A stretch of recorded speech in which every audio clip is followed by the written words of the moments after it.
is Davin Damien. I am non-binary. I am here with the Alliance. Oh, listen, can I interrupt you? Yeah. Guys, hold on 1 second. So I'm here with the Alliance of Male Feminists, defending women's bodies.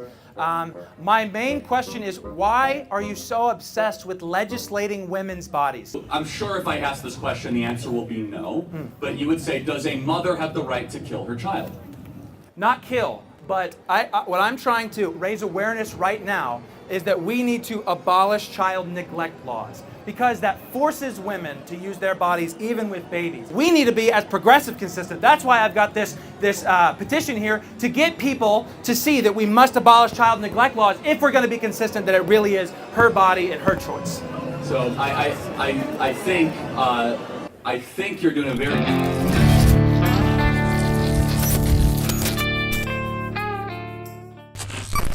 Hello and welcome. I am reviewing the time that I, Joshua Hames, debated Charlie Kirk as a non-binary male feminist who was defending the rights of women's bodies. His name was Davin Damien, yeah. And as you can see, I am not Davin Damien. I am, in fact, Joshua Hames. And we're just going to have a little fun today. I'm just going to go tell the story a little bit. I'm going to go watch the video because apparently I got like 2,000 new subscribers yesterday from a post on X. I think a lot of people think that I really am a detransitioner. I am not.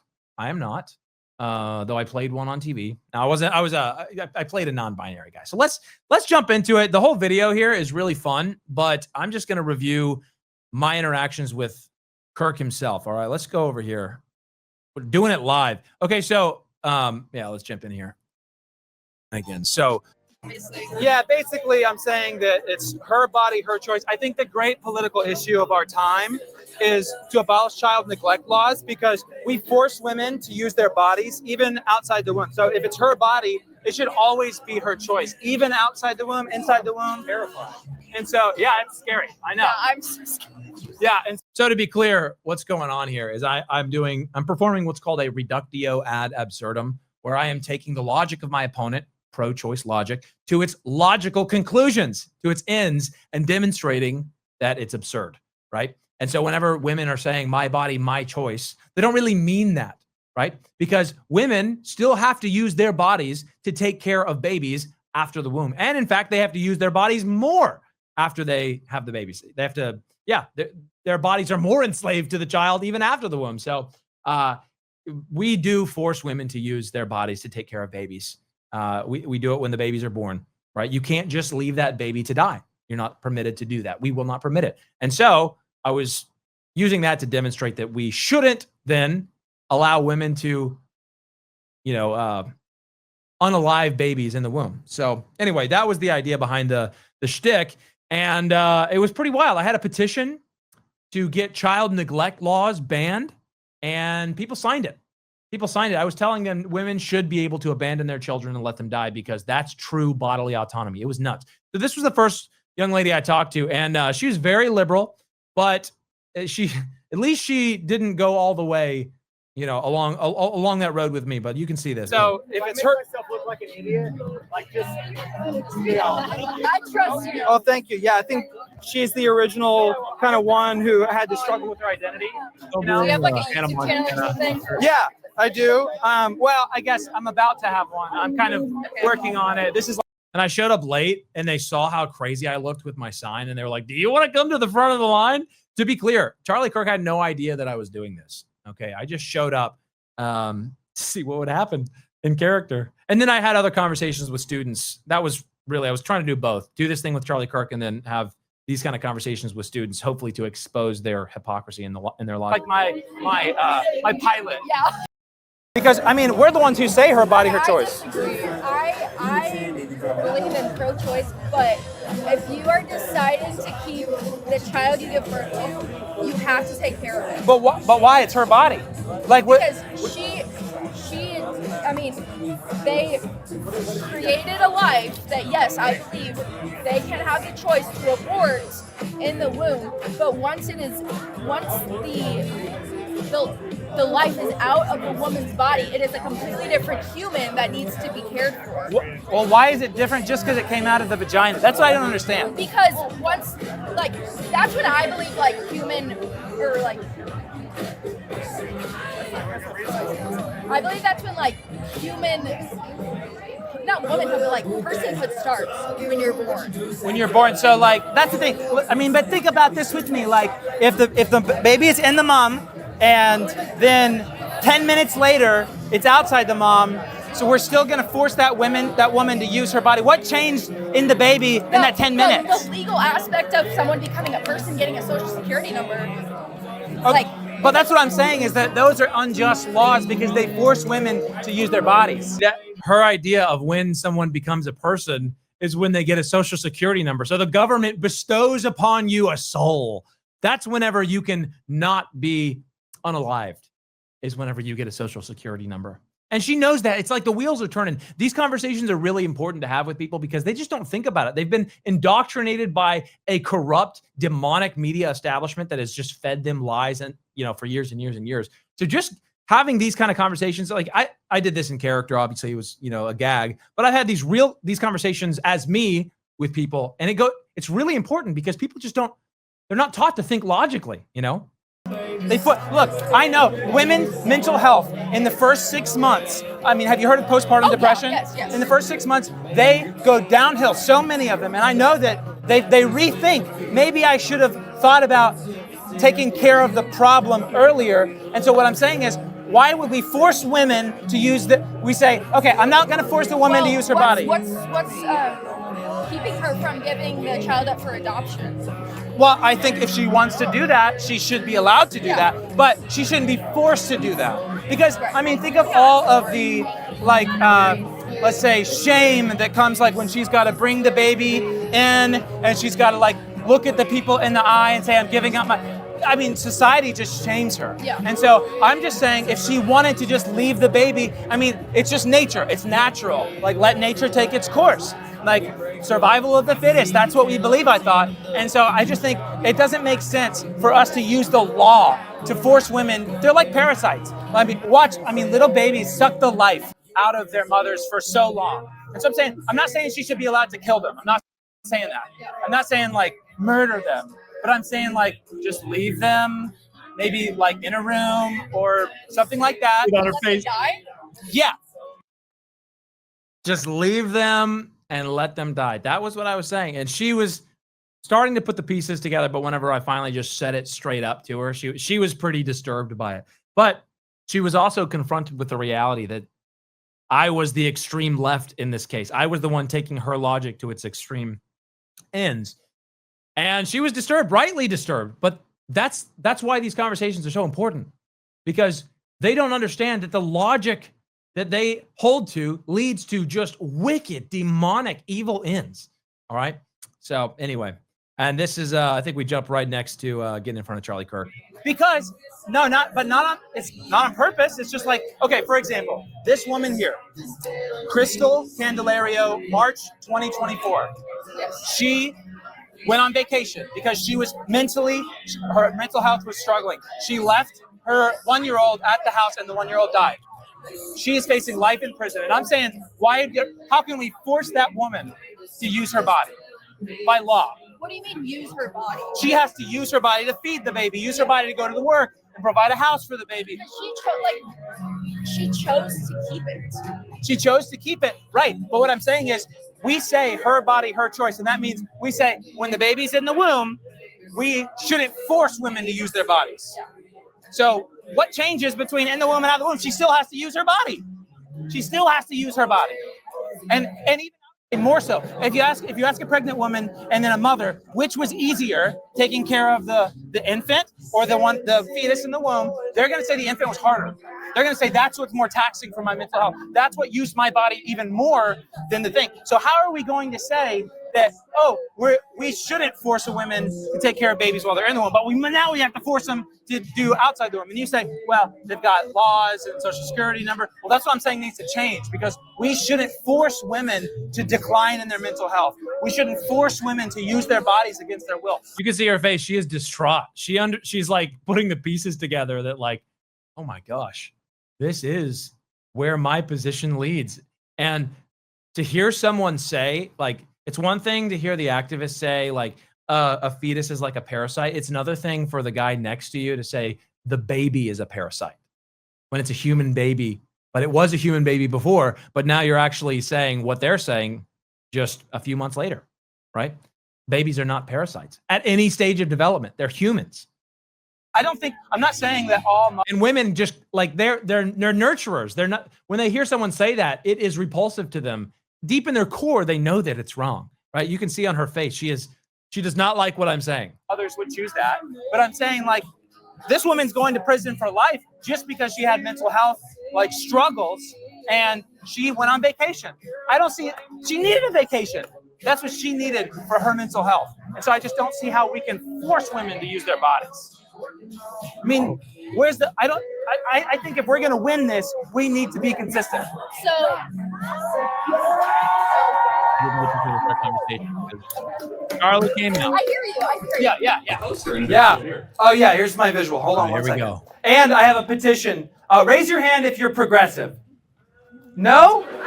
We have one? Oh, my goodness.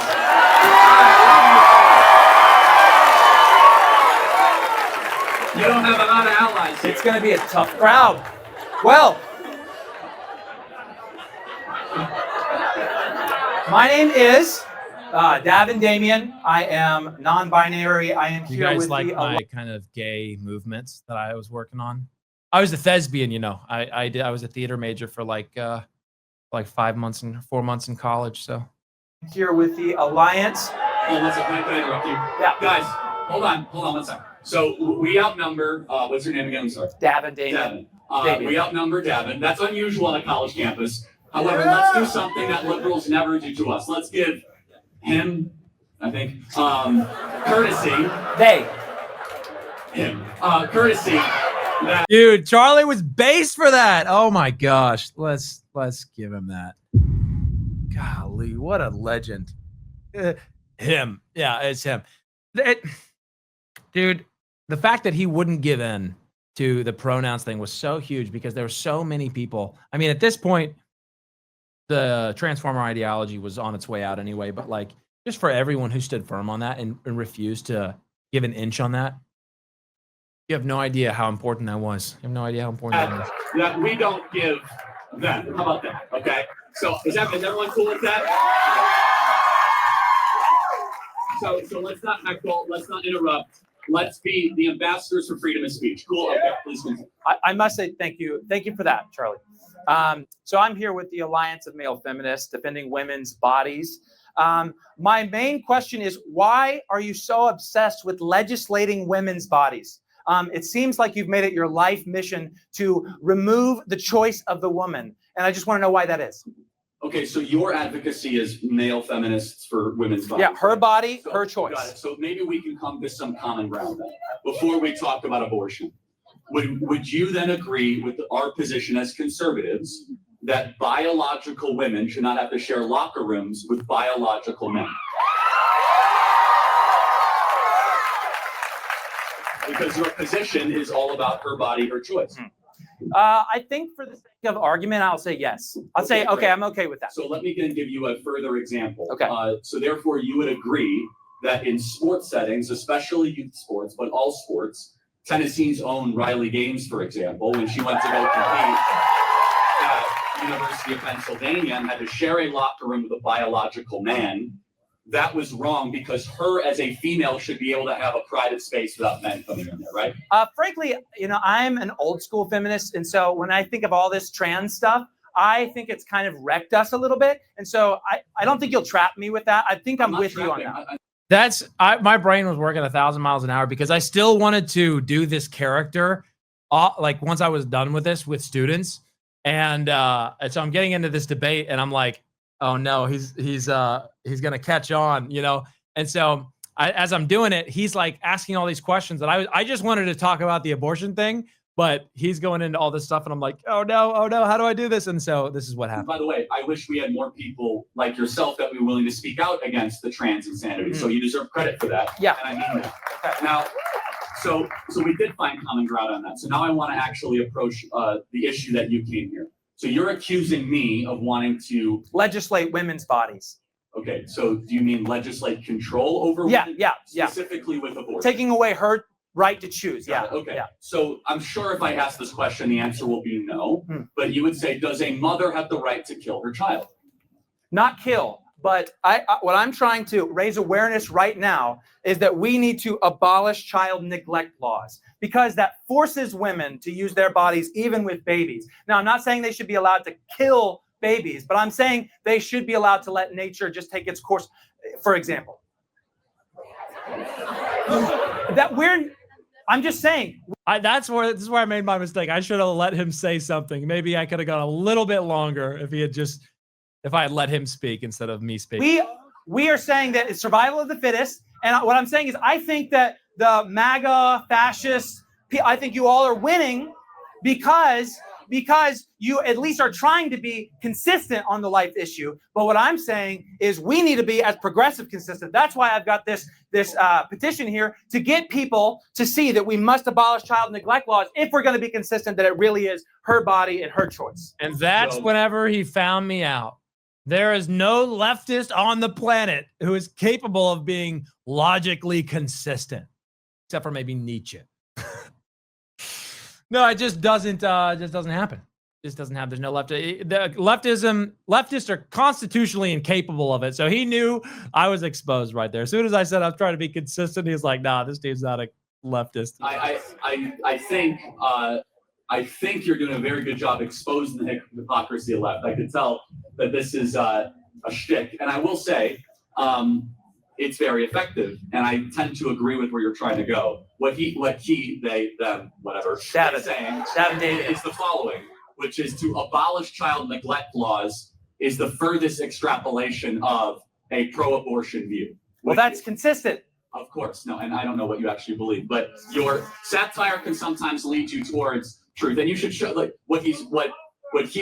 the poster. What he's saying in a way is that in order for the left, he doesn't actually believe this. This is a shtick. If you say so. Yeah. But what he's doing is trying to prove a point that if you are pro-choice, then therefore you should also get rid of child neglect laws, because it means you actually don't care for the baby, whether it be in the womb or outside of the womb. We are forcing women to use their bodies. Sure, got it. So very good. Thank you, and best of luck with your petition. Thank you. Next question. Disagreements welcome, and it was quite a dialogue. So that was my interaction with Charlie Kirk. That was my debate when I was a they/them non-binary feminist named Davin Damien. I was disappointed. I didn't know what to do. I was kind of freaking out because I was trying to do this character with a bunch of students after that. And so I was like, oh no, I got exposed to everybody. But then I realized, it's all the conservatives and Christians are there with Charlie. All the liberals are roaming the campus. And so I ended up still being able to get some footage and have some wacky interactions with people as Davin Damien. You guys should watch those. Those are fun. But man, just as I reminisce on it, like, he was so sharp. He found me out so quick, man. What a legend. What a legend. If you guys want to see the whole video, I highly recommend it. It was a lot of fun. And at the end, it actually climaxed with me getting to proclaim the gospel to some students. We didn't get all of that on video, but we ended up talking for like an hour with some students. It was really powerful. Not in this video, the one with Charlie Kirk. There's another one that I actually got into it. Actually got to Christ, which was really cool. So you guys, if you guys like Davin Damien, let me know. I'll bring him back. I might do some more Davin Damien stuff. I like satire. I like comedy. And I also like getting the point across with alternative means like that. I think it's effective. So I don't know. I've been thinking about bringing Davin Damien back. So you guys let me know if you'd watch some more Davin Damien content. Beyond that, guys, Charlie Kirk was a legend. He was a legend. He wasn't just a conservative guy. Like, he wasn't just a MAGA Republican. He made Christ the center, and he's worth honoring. And honestly, my hope and prayer is that a million more, we've said this before, but a million more Charlie Kirks rise up. And I'm trying to be one of them. I want to help reach the next generation. And so, yeah, that's what I'm doing with all this stuff. You guys can pray for me on that. You guys can pray that the Lord would lead me and me about that. Yeah, pray that I'll go on campus and start having some interactions, not as Dav and Damien, as myself, as a Christian nationalist. As I start going on campus, having conversations with students, start doing some street evangelism, proclaiming the gospel. We've got a lot of fun stuff planned. I've just got to figure out how to make enough money to hire an editor and a cameraman. I'm going to hold the camera. Once that happens, I'm going to be a content machine. I'm going to be getting out there and, doing street ministry, doing interactions with students. So stay tuned for all that. That stuff's coming.